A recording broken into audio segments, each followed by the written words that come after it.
Hello, कैसे हैं आप लोग। आज हम बिल्कुल एक नया बर्निंग टॉपिक लेकर चल रहे हैं जो काफ़ी चर्चा का विषय है, न केवल इंडियन मीडिया में बल्कि पूरी दुनिया में इसकी चर्चा हो रही है। और यह एक ट्रीटी है जिसको हम कहते हैं इंडस वाटर ट्रीटी या सिंधु जल संधि या सिंधु जल समझौता। और विवाद का कारण यह है कि इसी 25 जनवरी को इंडिया ने क्या किया, इंडिया ने एक नोटिस जारी किया। किसको? पाकिस्तान को क्या जारी हुई? एक नोटिस जारी हुई। किसके संदर्भ में? इंडस वाटर ट्रीटी के संबंध में। और इसके आते ही जैसे भूचाल सा हो गया, और पाकिस्तान में तो जाहिर सी बात है भारत की बहुत आलोचना होती है, लेकिन इस बार इसको कहा जा रहा है कि ये सेकंड बालाकोट है।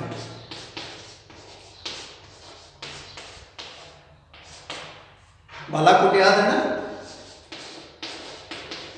26 फरवरी 2019 को जब एयर स्ट्राइक हुई थी बालाकोट पे, जो आतंकवादी सेंटर थे, तो पाकिस्तान को काफी नुकसान पहुंचा था। और यदि यह ट्रीटी रिव्यू हो गई, मॉडिफाई हो गई और इंडिया के फेवर में, तो पाकिस्तान के लिए बहुत सारी दिक्कतें आने वाली हैं। लेकिन इसको समझने से पहले हमें समझना होगा कि ये जो ट्रीटी है जिसको हम कहते हैं इंडस वाटर ट्रीटी, यह है क्या चीज। क्योंकि जब तक हम इस संधि को नहीं समझेंगे, इस ट्रीटी को नहीं समझेंगे, तब तक हम इस विवाद को नहीं समझ पाएंगे। तो सबसे पहले तो ये जानिए कि यह ट्रीटी हुई थी 1960 में, 19 सितंबर 1960 में। और किसके बीच हुई थी? यह हुई थी पंडित नेहरू और उधर थे अयूब खान, और बीच में कौन था? विश्व बैंक, वर्ल्ड बैंक। यानी यह संधि विश्व बैंक की मध्यस्थता में भारत और पाकिस्तान के बीच हुई थी। और बड़ा इंटरेस्टिंग है, नेहरू जी महान लोकतांत्रिक आदमी, और अयूब खान का लोकतंत्र से कुछ लेना देना नहीं, ये तो सैनिक तानाशाह है। लेकिन दोनों में संधि हुई, और संधि इसलिए हो गई कि इसमें विश्व बैंक जो है मीडिएटर के रूप में काम कर रहा था। अब यहां एक सवाल उठता है कि इसकी जरूरत क्यों पड़ी, संधि की जरूरत क्यों पड़ी। तो आप जानते हैं कि पार्टीशन के बाद, यानी 14 अगस्त 1947 के बाद जब पाकिस्तान का उदय हुआ, उसने ढेर सारी समस्याओं को जन्म दिया। जैसे शरणार्थी समस्या थी, रिफ्यूजीज की, लाखों लोग उधर से आ रहे थे, लाखों लोग इधर से जा रहे थे। और यदि आपने मेल टू पाकिस्तान पढ़ा है खुशवंत सिंह का, तो उसमें देखिए कि उधर से जब ट्रेन आती थी पाकिस्तान से, तो उधर से आने वाले हिंदुओं और सिखों को मार दिया जाता था, और फिर इधर से भी रिटेलिएशन हुआ। फिर संसाधनों का बंटवारे की बात थी, ऋणों और लेनदारियों और देनदारियों की बात थी। अभी 2 महीने ही हुआ था कि अक्टूबर में पाकिस्तान ने कश्मीर को हड़पने के लिए अटैक कर दिया। और उसके बाद जो चौथी समस्या आई, वह आई किसकी? इंडस बेसिन की जो नदियां थी उनको लेकर के। क्योंकि 14 अगस्त 1947 से पहले ये सारी नदियां भारत की थी, लेकिन 14 को पाकिस्तान का जन्म हो गया, और इन नदियों के साथ समस्या ये थी कि ये भारत और पाकिस्तान दोनों में बहती थी। अब सवाल ये था कि इनके पानी का, जल का बंटवारा कैसे किया जाए। और लगभग 9 साल तक, यानी 50-51 से शुरू हुई वार्ता, और 1960 में हम एक समझौते पे पहुंचे। समझौता क्या हुआ, इसको समझने के लिए आप ये समझिए कि जैसे ये मैं मोटे में बनाऊं, तो ये है इंडस रिवर। फिर आप नीचे से आएंगे तो ये है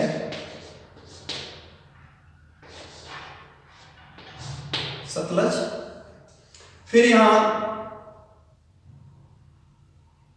इधर से आती है ये इंडस, ये चनाब, ये झेलम। फिर यहां से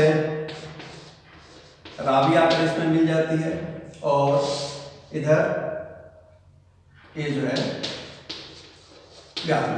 अब इसको आप ज्योग्राफी के स्केल पर मत जांचिएगा, मैं लोगों का विद्यार्थी नहीं हूं, समझाने के लिए बोल रहा हूं। ये सिचुएशन है। तो ये जो 3 नदियां हैं इसको हम कहते हैं, आप नक्शे में देखेंगे तो ये किधर पड़ेगी, ये ईस्ट की तरफ पड़ेंगी, तो इसको हम बोलते हैं ईस्टर्न रिवर्स। और ये कहां पड़ेंगी, ये पाकिस्तान की साइड में है, तो पाकिस्तान किधर है, वेस्ट की तरफ, वेस्टर्न रिवर्स। तो जो इंडस बेसिन है इसको 2 भागों में बांटा गया, वेस्टर्न रिवर्स और ईस्टर्न रिवर्स। ईस्टर्न में क्या है, रावी,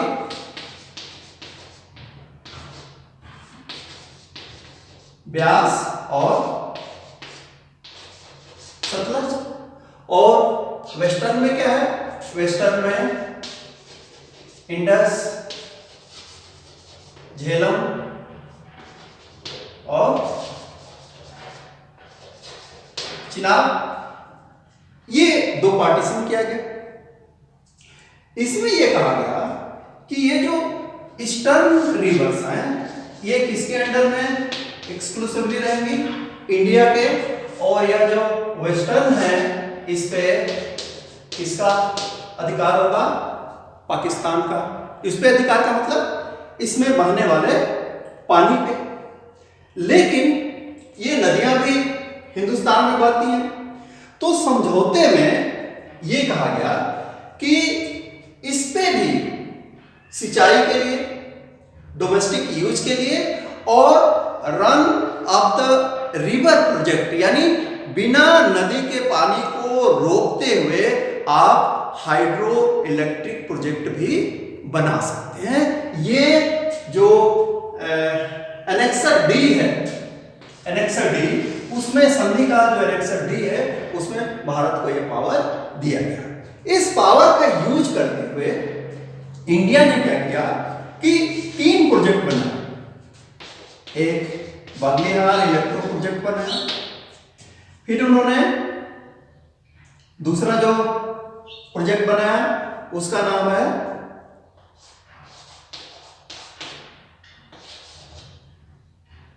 रातलैंड हाइड्रो इलेक्ट्रिक प्रोजेक्ट, और जो तीसरा है वह है Kishan Ganga hydro electric project. ये भी क्या है, हाइड्रो इलेक्ट्रिक प्रोजेक्ट। ये Baglihar hydro electric project 900 megawatt, ये 850 मेगावाट, और यह क्या है 330 मेगावाट का ये प्रोजेक्ट है। इसको अब पाकिस्तान क्या कहता है, इस पे ऑब्जेक्शन उठाता है, और ऑब्जेक्शन इसलिए उठाता है क्योंकि यह झेलम की रिट्रीब्यूटरी है, यानी झेलम से निकलने वाली नदी है, और ये दोनों चिनाब पर है। और झेलम चिनाब किसके अंडर में दिया गया है, पाकिस्तान के अंडर में दिया गया है, और इसलिए पाकिस्तान बार बार इस मसले को उठाता है कि भारत क्या कर रहा है, भारत जो इंडस वाटर ट्रीटी है उसका उल्लंघन कर रहा है। तो ये चीज तो उस समय भी मालूम थी जब समझौता हो रहा था 1960 में, क्योंकि यदि चीजें इतनी सरल होती तो आप देखिए 1951 से जो चीज शुरू हुई और समझौता कब हो रहा है 1960 में। तो बड़ी क्रिटिकल चीजें थी, इसलिए एक आर्टिकल और ये जो संधि है इसमें 12 अनुच्छेद हैं और 8 क्या है अनुलग्नक